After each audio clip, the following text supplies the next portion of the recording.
Bueno, una vez más, aquí estamos. Les pido disculpas porque tuvimos que cortar el video que estábamos viendo de la unidad 2, la biodiversidad, ¿verdad? Nos quedamos en la primera parte del video, vimos lo que era la biodiversidad, vimos los conceptos, vimos el marco teórico, vimos además de eso las teorías evolucionistas y después cómo las teorías de cómo la vida se creó en el planeta. Y ahora vamos a ver lo que es propiamente la evolución. ¿Sí? Y les decía yo, ¿verdad? Cada uno de ustedes posee un criterio propio de qué puede ser la evolución para cada uno de ustedes. Yo soy profesor también de avicultura, estudio la crianza y toda la cuestión de las aves, y sí está comprobado científicamente que la gallina es descendiente del dinosaurio, poseen muchas similitudes fisiológicas y también estructurales en anatomía, de su pelvis hacia abajo son iguales. Además, intermediariamente hubo un dinosaurio, el Archaeodactylus, que era un dinosaurio que tenía alas, plumaje, pico, a pesar que tenía dientes y garras en las manos, pero ya sí parecía una ave. Y entonces está comprobado científicamente los procesos de la evolución en este caso. Bueno, vamos a ver lo de las teorías evolutivas. Existen tres teorías, desde la más antigua hasta la más nueva. La más antigua corresponde al señor Jean-Baptiste Lamarck, ¿sí? Que fue el fundador del lamarquismo, a pesar de que sus teorías no fueron aceptadas, pero él puso la primera piedra, aunque no la puso bien, pero tiró al mundo científico la teoría evolutiva. Después de eso, siguió un Charles Darwin, que es muy conocido para todos nosotros, y finalmente, por el padre de la genética, nuestro querido y recordado Gregory Mendel, que es el fundador del neodarwinismo o teoría sintética de la evolución, ¿verdad? Cabe mencionar, porque no lo dije, ¿verdad?, de que Charles Darwin pues es el padre de la teoría del darwinismo. Bueno, vamos a comenzar con Lamarckismo. Joseph Baptiste era un francés. Allá en los años 1809 él propuso la teoría, y aunque no fue aceptada, pero él escribió un libro referente a la evolución. Él decía que la premisa central de su hipótesis giraba en torno a dos ideas fundamentales, ¿verdad? La primera de ellas, vamos a poner como ejemplo las jirafas, ¿verdad?, era sobre el cráneo y sobre todo las vértebras cervicales de la jirafa. Ustedes van a entender cuando yo explique las dos ideas. Bueno, la primera idea era la influencia del medio en el que se desarrollan los animales, ¿verdad? Este medio hace de que el animal desarrolle alguna parte de su organismo, y esa parte desarrollada se va a heredar, que sería la segunda parte, ¿verdad? Que los cambios realizados en un animal son después heredados. Entonces él decía, bueno, las jirafas para comer comida alta en los árboles, entonces ellas estiraban el pescuezo, y de tanto estirarlo, pues poco a poco fue haciéndose más grande, más largo, y eso fue heredado a sus descendientes. Esas eran las ideas del marxismo. Bueno, con el permiso de ustedes, voy a salir del marco y vamos a quedar en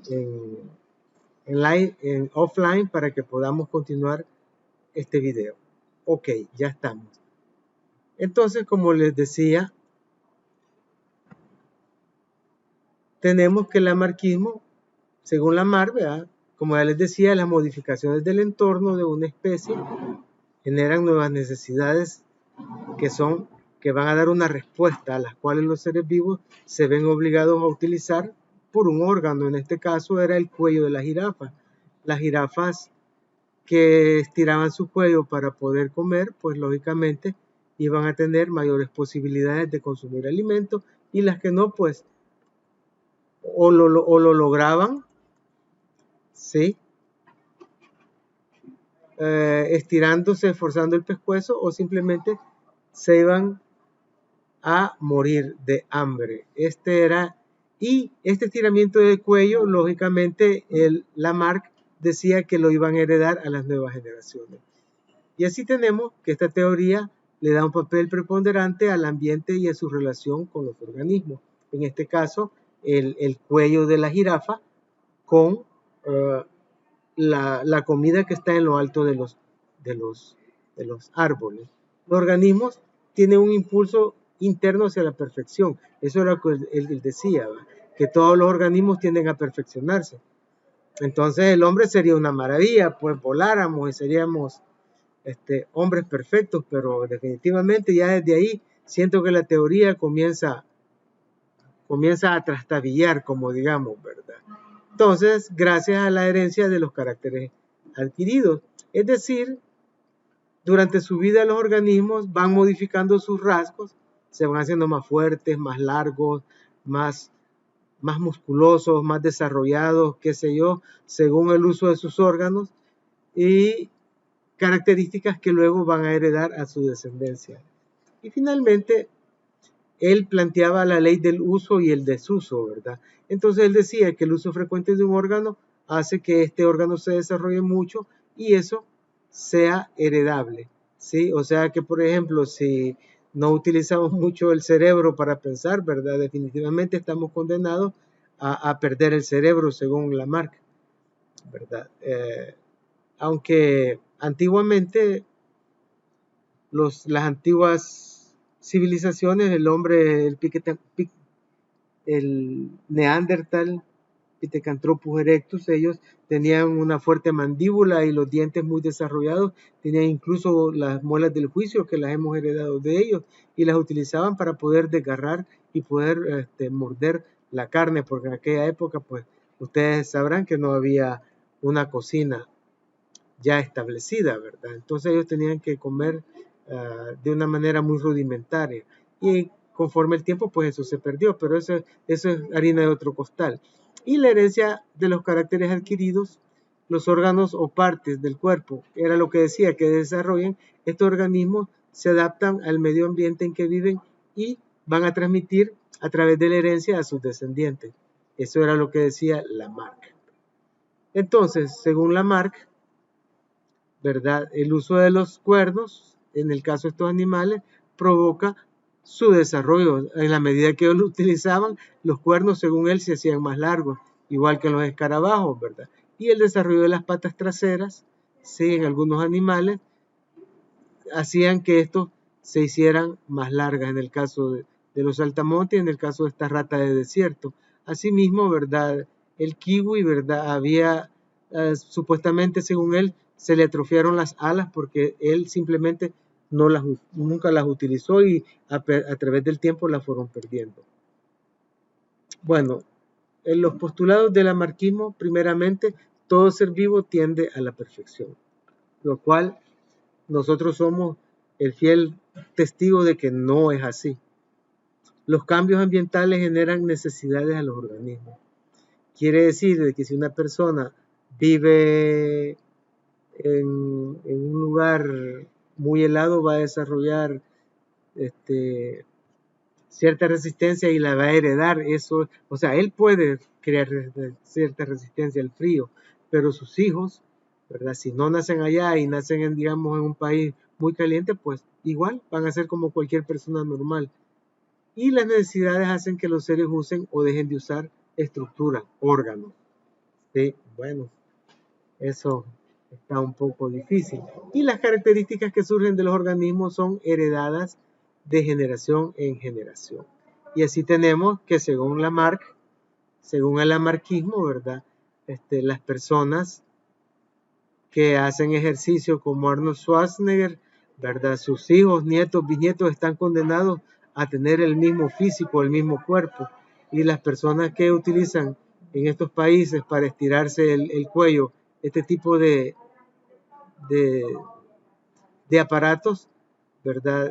Sus hijos van a nacer con el cuello largo, según Lamarck, y las personas que utilicen estiramientos en los labios o en las orejas, sus hijos también, según Lamarck, van a crecer, van a salir ya con las orejas largas y con los labios largos. Al igualmente, todos los que se tatúan, ¿verdad? Por herencia, tendrían que nacer tatuados los hijos. Entonces, tenemos que esta hipótesis es totalmente inadmisible actualmente, ¿verdad? Genéticamente hablando, porque se sabe que los caracteres adquiridos, como el aumento de la masa muscular, por el ejercicio o ponerse moreno debido a tomar el sol, no se transmiten a la descendencia, pues no afectan el material genético. Y llegamos ahora a lo que es el darwinismo.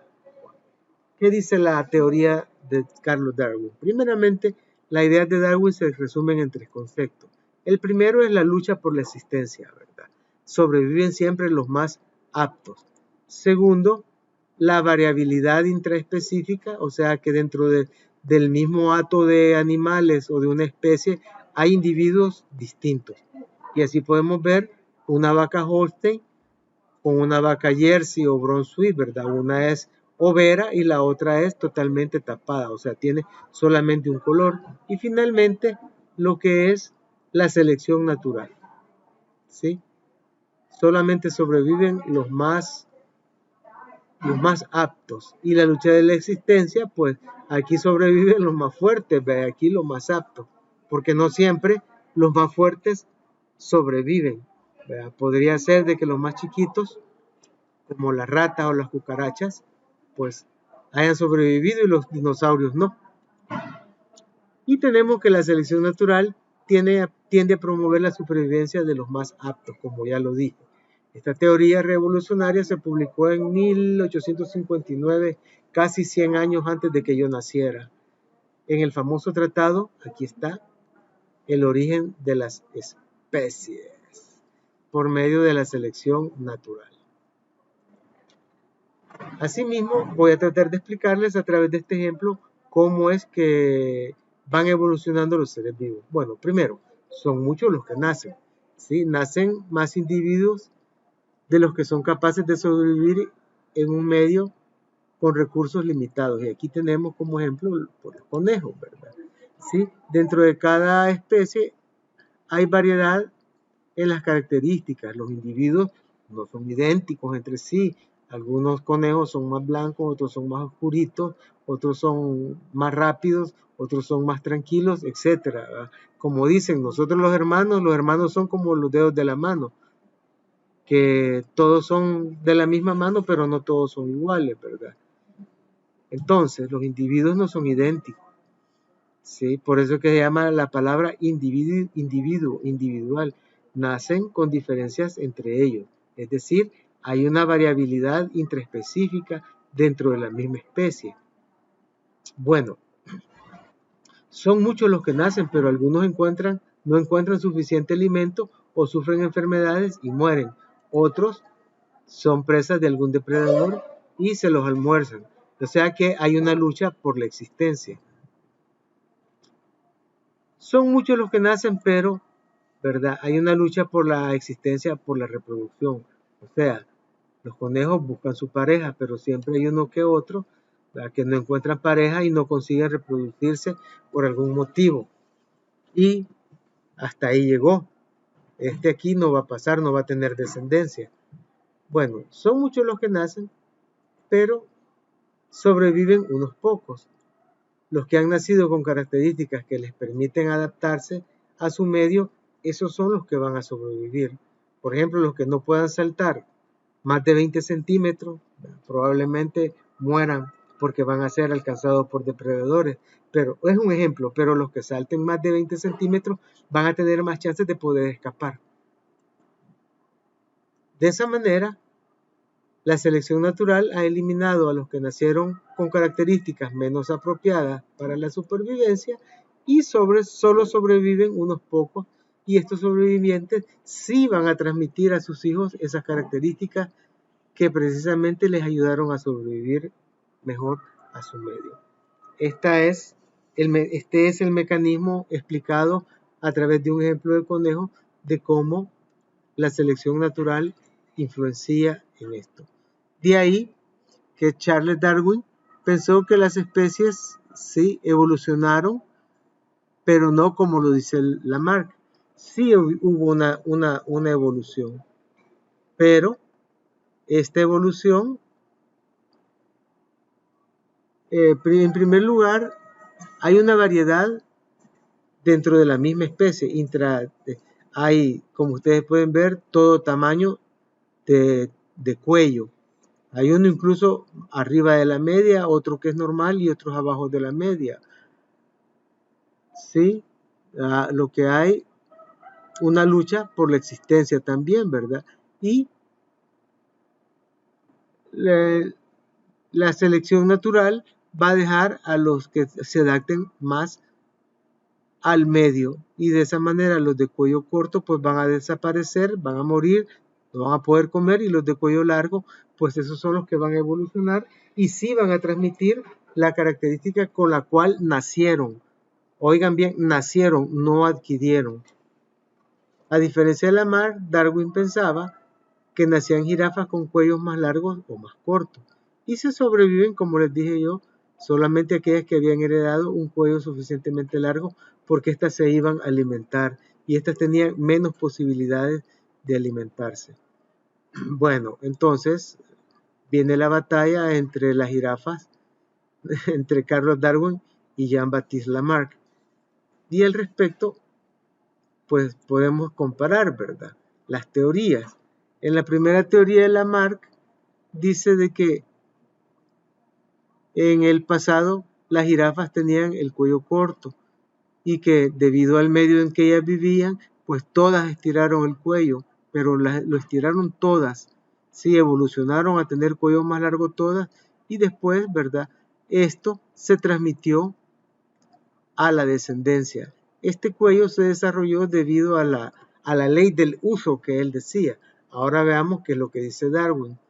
Pues Darwin planteaba, ¿sí?, que desde el principio habían jirafas con el cuello muy corto, normal, y cuello largo. Lógicamente, por evolución y por la ley de la conservación de la especie, las de cuello corto pues murieron, desaparecieron y quedaron, sí, las de cuello largo y cuello normal. Pero la tendencia de la evolución siempre ha sido a que el cuello siga siempre siendo más largo, pero esto es por selección natural. Y la selección, el gen que determina la característica del tamaño del cuello sí es heredable y pasa a su descendencia. Y así van evolucionando las especies. Esta es la diferencia entre Carlos Darwin y Lamarck. Asimismo, tenemos como reflexión, ¿verdad?, cómo se pudo haber llevado a cabo la evolución de este insecto de hoja, ¿verdad?, cómo este insecto fue adquiriendo este aspecto, ¿verdad?, pareciendo una hoja. Bueno, según la teoría de Lamarck, ¿verdad?, este nació ya como hoja y la hojita fue creciendo hasta que se la pasaron, utilizaba mucho estas estructuras. Y según Darwin, ¿verdad?, en un principio nacieron estos insectos, pero unos tenían estas partes de su coraza, de su exoesqueleto, pues un poco pequeño. Habían otros normales y habían otros más grandes. Y a medida se fue pasando el tiempo, ¿verdad?, ellos fueron algunos desarrollando, y los que tenían más pequeñas, pues como no podían esconderse, porque este tipo de que parezca una hoja le da lo que se llama mimetismo. El mimetismo es un disfraz, es una capacidad de disfrazarse para que los predadores, que son los insectos, no se lo coman. Y entonces los que no podían, los que no tenían desarrollado su exoesqueleto en forma de hoja, pues lógicamente fueron comidos por los pájaros y solamente quedó la población que lo desarrolló. en el caso de esta oruga, que el caso del quiebrapalito o esta oruga que parece una rama también, los pájaros no la van a confundir y va a evolucionar. Esa es la diferencia entre Lamarck y Darwin en estos ejemplos. Tenemos, ¿verdad?, de que Darwin pensaba que la selección natural actuaba como la selección hecha por el hombre, ¿verdad? Entonces todos sabemos de que las razas de las vacas se hizo a través de selección artificial. Únicamente se escogían aquellas vacas que eran grandes y que producían mucha leche. Y de ahí fueron escogiendo los colores, fueron escogiendo los tamaños y así se fueron creando las razas. Muy fácil criar buenos animales, solo hay que cruzar las mejores y eliminar a los que no nacieron con buenas características.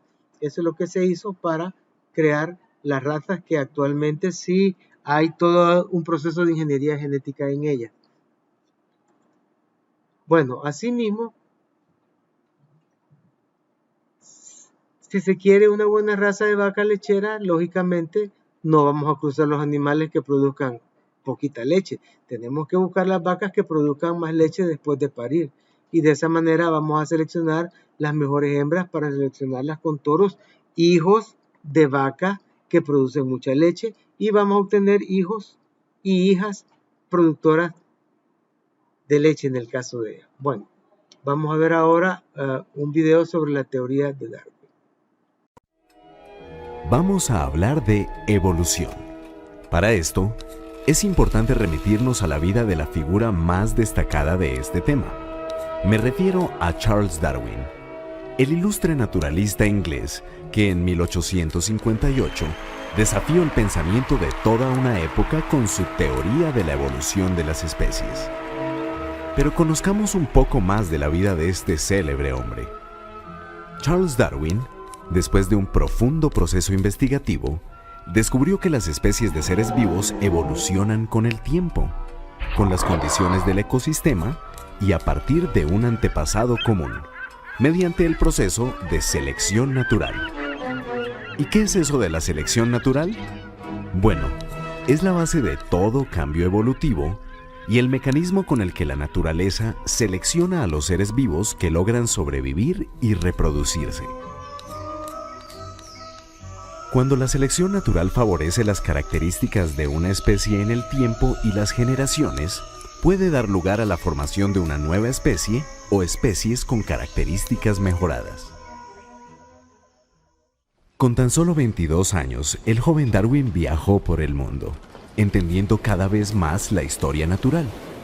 Pero de pronto, en su paso por el archipiélago de Galápagos, que había sido reclamado por la naciente República del Ecuador, el joven empezó a adoptar una fascinación única por su flora, fauna y minerales, la cual, al cabo de unos años, lo llevó a un detallado análisis en el que encontró diferencias y similitudes con un grupo de pequeñas aves terrestres, que luego se convertirían en ícono de evolución, incluso recibiendo su nombre, los pinzones de Darwin.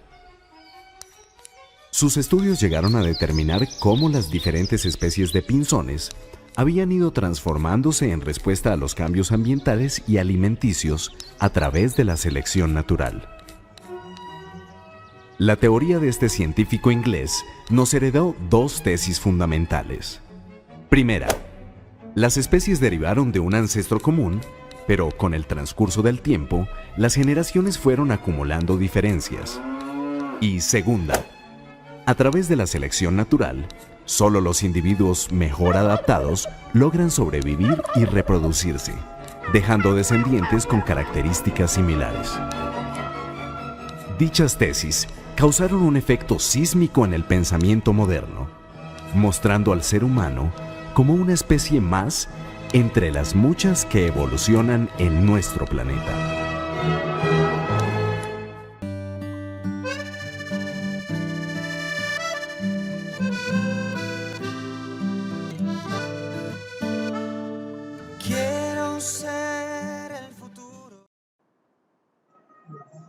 Ok, aquí podemos ver los pinzones de Darwin, ¿verdad? En la teoría, la naturaleza actúa seleccionando los individuos mejor adaptados. Estos tienen mejor éxito reproductivo. Y así podemos ver cómo los picos corresponden a un tipo de alimentación, ¿verdad?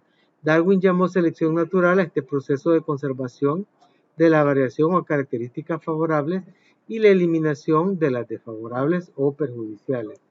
Asimismo, las poblaciones cambian en forma gradual según se modifique su medio ambiente. Y así, dependiendo del tipo de comida, estos animales fueron modificando la forma y tamaño de su pico. ¿Sí? Que fue explicado también en el video. Bueno, la teoría de Darwin-Wallace. La mayoría de las especies se reproducen en gran número. Segundo, los recursos, alimento, espacio son ilimitados. Y tercero, los individuos de una especie no son iguales entre sí. Siempre existe cierta variabilidad. ¿Sí? Y cuarto, como consecuencia, se produce la lucha por la existencia en la que solo sobreviven los más adaptados. Y aquí podemos ver que hay individuos distintos, ¿verdad? Hay de todos tamaños, pero hay un dominante, siempre esto lo vemos en las curvas poblacionales en estadística y vemos cómo van desapareciendo los individuos pequeños de la especie y únicamente van quedando los más fuertes y más aptos, que son los que tienen capacidad para poderse alimentar. Probablemente este grupo va, según la teoría de Darwin, va a evolucionar a otro todavía aún mayor. Y por último, sus descendientes heredan sus características. Pero estas características no es porque el pescuezo se les estiró, como decía Lamarck, es simplemente porque evolucionaron, ¿sí? por la variabilidad dentro de la misma especie. Como les dije, pongan como ejemplo los dedos de la mano. Es un dicho popular que los hermanos son como los dedos de la mano, que proceden de un mismo lugar, pero todos son distintos. El dedo anular, el índice, el medio, el pulgar, todos son diferentes. Entonces, eso mismo es lo que pasa dentro de la especie, ¿verdad? Aquí tenemos una mariposa, una papalota con un color y otra en oscura. Yo les pregunto, ¿cuál de estas dos especies creen que va a sobrevivir a los depredadores? Llámense pájaros, lagartijas, o sea, todos los de las especies depredadores que se alimentan de ella. Lógicamente, la negra va a poder, tiene más posibilidades porque casi no se ve, pero está aquí, más en un fondo oscuro, ya es comida. Y esta va a desaparecer más rápidamente que esta otra especie. Esta otra, digo, variedad de la especie. Y tenemos finalmente la teoría neodarwinista que plantea, que surgió bueno en la década de 1930, intenta explicar cómo se producen los cambios genéticos, o sea, la descendencia, y cómo se transmiten de generación en generación. Esto tiene algo que ver con lo que son las mutaciones. Según el neodarwinismo, la variedad en la descendencia se explica así. Los cambios de caracteres en un individuo se producen por la modificación de su ADN, ¿sí? Por el cambio dentro del ADN. Y vamos a tratar de explicarlo. Estas alteraciones de ADN reciben el nombre de mutaciones y no tiene nada que ver con los hombres X, ¿verdad? O sea, que es una línea de cómics basados en lo que son las mutaciones, pero es un poco exagerada. Las mutaciones se producen siempre al modificar al azar, o sea, no sabemos dónde, cuándo ni cómo, ¿verdad? Cuando el ADN contiene la información genética, estos cambios producidos al azar se transmiten hereditariamente. Quiere decir que, como en tono de broma, que si el hombre araña tuviera un hijo va a salir arañita, pues porque ya su DNA mutó por la picadura de la araña, qué cosa más. O sea, nos ayuda a hacer análisis hasta cierto punto que se puede descubrir que no es así. Bueno, el neodarwinismo o teoría sintética de la evolución. La biología moderna explica el hecho evolutivo sumando a la idea de Darwin las leyes de Mendel, o sea, de que es un mix, ¿verdad? Las leyes de Darwin y las leyes de Mendel y los conocimientos de la moderna genética. ¿Sí? Ningún científico niega hoy día el hecho evolutivo, todos, y así tenemos, ¿verdad? Que las teorías evolutivas de Darwin más las teorías de las leyes de Gregor Mendel y más los cromosomas, los cambios, dan como resultado el neodarwinismo, que es teoría científica de la evolución. Darwin, Mendel y la genética moderna. ¿Sí? Por fin quedaba resuelto el misterio de transmitirse los caracteres hereditarios. El descubrimiento de las leyes de la herencia del material genético permitía explicar aquello que los científicos, contrario a Darwin, más le criticaron. Bueno, neodarwinismo, tenemos un ejemplo, ¿verdad? La recombinación genética que ocurre en la meiosis y la reproducción sexual. Producen la variabilidad intraespecífica de la que hablaba Darwin. Todos sabemos de que los gametos sexuales, llámese espermatozoide o llámese óvulo, son haploides, o sea, contienen la mitad del material genético de nuestra madre y la mitad del material genético de nuestro padre. Pongan atención, entonces, a la hora de que esta célula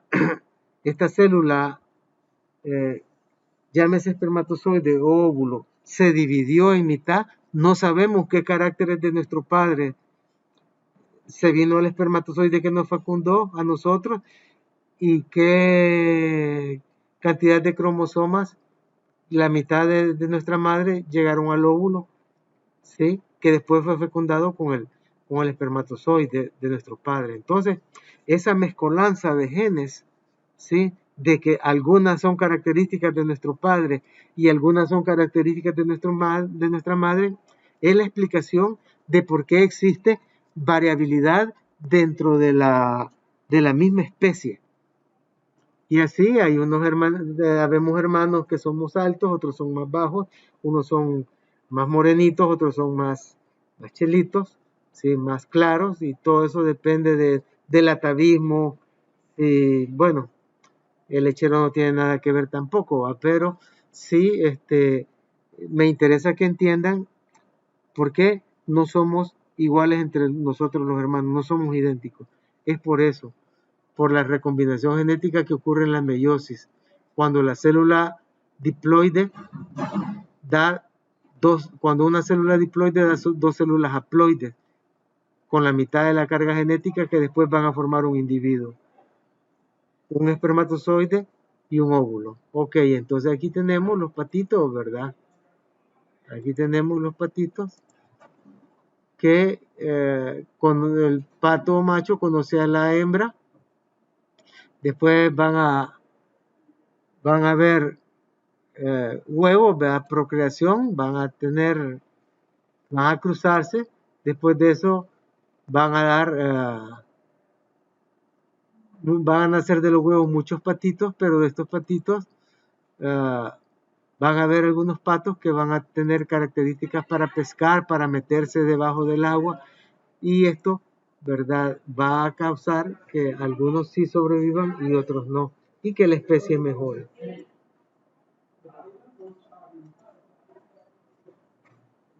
Así, la selección natural sigue admitiéndose como el principal motor de la evolución. La selección natural escoge dentro de la variabilidad. Y siempre va a haber variabilidad porque siempre para crear los espermatozoides y los óvulos, una célula se va a tener que dividir por mitad. Como ya sabemos, a veces se producen algunos errores en la duplicación del ADN. O sea, por radiaciones, rayos gamma, en eso sí, ahí anda Hulk, el hombre araña, ¿verdad? Ellos saben mucho de eso, ¿verdad? Dando lugar a las alteraciones distintas a las originales, que son las mutaciones. Y aquí podemos ver un ejemplo de mutación, ¿verdad? Muy difícil, pero supongamos que este es un DNA con que tiene es una hélice formada por dos líneas de aminoácidos unidas entre ellas por azúcares y por bases purínicas, ¿verdad? El DNA. Entonces, aquí hubo un error supuestamente, ¿verdad? En este locus hubo una mutación. Entonces, eso va aquí hay un gen mutante, aquí va a haber una mutación y de esta manera, ¿verdad? Las mutaciones son la fuente original de la variabilidad en todos los casos que hay mutaciones. Si la meiosis y la reproducción sexual son fuentes también de variabilidad. Y a través de estas mutaciones, pues tenemos la variabilidad, por ejemplo, como el color de estas mariquitas, de estos insectos. Y algunas mutaciones provocan la muerte, pero otras en sí no son buenas ni malas. Todo depende del medio ambiente donde vive la especie. Porque digamos que si esta mutación de cambio de color les va a ayudar a que no sean devorados por un depredador, pues eso es bueno, pues. Pero imagínense en lugares oscuros y se van a hacer claros, pues ahí es mala porque se los van a comer. Todo depende del medio ambiente. Y así tenemos que el neodarwinismo o teoría sintética de la evolución, las mutaciones, la recombinación genética en la meiosis, las combinaciones de gametos en la reproducción sexual ocurren al azar, aleatoriamente al azar. Las mutaciones no pueden calcularse. El número de combinaciones posibles de alelos de genes de una especie es elevadísimo, casi infinito. El número de combinaciones de los alelos, o sea, cuando se crean las dos células en la meiosis, las dos células haploides, las combinaciones son casi infinitas. Bueno, y así tenemos, ¿verdad?, de que en este medio los ratones de fenotipo oscuro sobreviven con más probabilidad porque, lógicamente, los depredadores van a ver más a los blancos que a los oscuros. La naturaleza arroja sus dados y nacen animales más claros o más oscuros, dependiendo del medio o del color. Otro será mejor o peor. Como les digo, para mí, si la tierra es oscura o todo eso, los ratones con color claro van a ser más rápidamente vistos por los depredadores y les van a dar en la nuca, o sea, se los van a comer. Y de esa manera, en este medio los ratones de fenotipo claro sobreviven porque están en un medio donde la tierra probablemente sea clara, sea tierra blanca, igual que en San Salvador, ceniza, y los ratones negros van a ser más visibles, como dicen, un blanco perfecto es un negro en la nieve, que a kilómetros de distancia los depredadores, en este caso los búhos o tecolotes, pues ni modo se los van a comer. ¿Sí? Con el tiempo, en esta población de ratones aumenta la frecuencia de genes que determinan el fenotipo, en este segundo de los claros y aquí el fenotipo de los oscuros, porque el gen que le da el color claro a medida se van desapareciendo estos individuos y se van cruzando solo entre negros, pues ni modo, los descendientes van a ser en su mayoría más oscuros y aquí como los oscuros van a ser comidos, pues la tendencia va a ser que los individuos van a ser en el futuro todos más claros. Eso es pura genética. Bueno, y tenemos que las mutaciones pueden ser favorables o desfavorables, como ya lo dijimos. Todo depende del entorno. Son favorables cuando los individuos que las poseen están mejor adaptados al medio y por la selección natural tienden a consolidarse en prejuicio de los que no tienen tal mutación. En el caso de un lugar oscuro, las ratas con color oscuro pues le es favorable, y las ratas que son de color blanco le es desfavorable porque son más fácilmente vistas. Indiferentes, ¿verdad? Las mutaciones indiferentes hacen que cambien algunos caracteres de los individuos, pero no favorecen ni perjudican su adaptación al medio. ¿Sí? O sea, son mutaciones que no causan nada. Ahí están, algunos las tenemos, pero no nos favorecen ni nos desfavorecen. Son las mutaciones indiferentes. Y las desfavorables, ¿verdad? Que perjudican al individuo, que las posea, incluso pueden provocar la muerte, ¿verdad? En el caso de sacar un corazón muy grande, por ejemplo, o un corazón muy pequeño, o en el caso del chikungunya, que provoca una microcefalia, ¿verdad? Un cráneo muy pequeño, un cerebro muy pequeño. Entonces todo eso es desfavorable a los individuos. Bueno, y de esta manera tenemos nuevamente para cerrar, ¿verdad? Las teorías evolucionistas, la lamarquista, que decía que todos nacieron iguales, fueron estirando el cuello por la necesidad y se lo fueron transmitiendo a sus generaciones futuras, a sus descendientes. Tenemos el caso del darwinismo, donde él dijo que nacieron de todos los colores y sabores y que fueron a través de la supervivencia, la ley de la adaptación y del más fuerte, pasando de una a otra generación hasta que al final quedaron únicamente las más aptas. Y en el neodarwinismo tenemos, ¿verdad?, que al principio habían de todos los tamaños y que estas, a través de la variancia genética que se da en la división de las células haploides y diploides en la meiosis, ¿verdad? Ellas fueron cambiando su material genético, ¿sí? Y fueron dándole características, apareciendo jirafas con cuello más grande, y ¿verdad?, estas fueron, pues a su vez, mezclándose las más altas entre más altas y fueron dando mejores individuos. Pero siempre hay una variancia. Y la tendencia fue de desaparecer las de cuello pequeño, y en la actualidad tenemos no todas iguales como el darwinismo, sino que existen, pues hay variabilidad dentro de la población por la variabilidad intragenética de la intraespecie. Y tenemos, en cuanto hablando de la vida, ahora pasamos a las teorías del origen de la vida. Ya vimos algunas en el video pasado.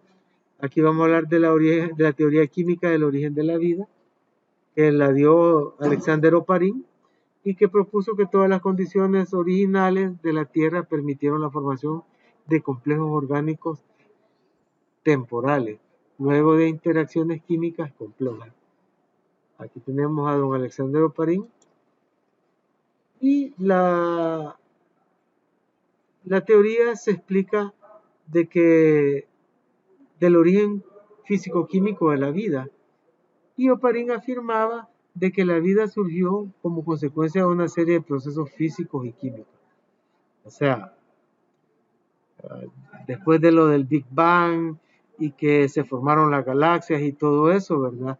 La Tierra al principio era una masa incandescente que se fue enfriando, pero si analizamos la situación, toda esa masa era materia, y dentro de la materia estaban los elementos químicos. Y estos elementos químicos, ¿sí?, favorecieron por las condiciones de la Tierra primitiva, ¿sí?, en aquella época que había muchos volcanes y todo eso, las descargas eléctricas, las erupciones volcánicas, la radiación, la composición de la atmósfera con abundantes gases como el amoníaco, el metano, el hidrógeno, y las precipitaciones que dieron origen a los océanos y fueron formando el caldo primitivo en el cual se daría la aparición de la vida, y consistió en la formación de los primeros compuestos orgánicos sencillos de las primeras moléculas, de las moléculas inorgánicas, ¿verdad? Como el agua, por ejemplo, y en la atmósfera primitiva, ¿verdad? En presencia de fuentes de energía no biológica, que permitieron la interacción formando aminoácidos, que son las moléculas básicas para crear las proteínas. Ustedes saben que las proteínas son formadas por aminoácidos. Fue el proceso químico mediante el cual, a partir de moléculas sencillas, similares o idénticas, se sintetizaron los polímeros bajo la acción de diversas fuentes de energía. Y aquí tenemos las moléculas orgánicas, que fueron aminoácidos más energía, y los aminoácidos se interconectan entre sí a través de la ligación peptídica, ¿verdad? La ligación peptídica necesita energía para que se utilice el radical con un radical amino y se formen las proteínas, los aminoácidos. Un radical amino se va de un aminoácido se va a unir a un radical alcohólico del otro aminoácido, que es la ligación peptídica, y va a formar las proteínas, que las proteínas pueden ser primarias, secundarias, terciarias y hasta proteínas cuaternarias. Y además de eso, los monosacáridos producidos más energía, los monosacáridos más energía van a formar los polisacáridos. Y finalmente los nucleótidos más energía van a formar los ácidos nucleicos, ¿sí? Todas estas son proteínas, polisacáridos y ácidos nucleicos son moléculas orgánicas. Bueno, tenemos también la teoría creacionista. Primero, no se puede comprobar. Y tenemos que la vida, la otra teoría, que la vida tiene origen extraterrestre, que ya la estudiamos, que es la teoría de la panspermia, ¿sí? Donde se supone que a través de meteoritos y una serie de cuestiones, pues las esporas llegaron a nuestro planeta, y de ahí las esporas, al encontrar condiciones favorables, se duplicaron y formaron lo que es la vida. Y la teoría de la síntesis prebiótica, ¿verdad? Donde la vida proviene de las moléculas orgánicas, que fue propuesta por Oparin. Y aquí podemos ver, ¿verdad?, cómo a través de los procesos del Big Bang, del enfriamiento, todo lo que les hablé, y cuando la Tierra comenzó a solidificarse, se formaron las primeras precipitaciones, el metano, el amoníaco, todos esos elementos orgánicos, apareció el agua, comenzaron a formarse las moléculas como proteínas, carbohidratos y ácidos nucleicos, que en un momento determinado dieron origen al primer organismo vivo. Y de esta manera pues terminamos la segunda parte del primer video. Por aquí nos vamos a quedar. Descansen y nos veremos en el próximo video. Espero que haya sido un poco de provecho, y que estos videos, si hay alguna duda, pues lo vamos a ver, y lo que no, pues pueden preguntarlo a través del grupo de WhatsApp. Pasen un buen día.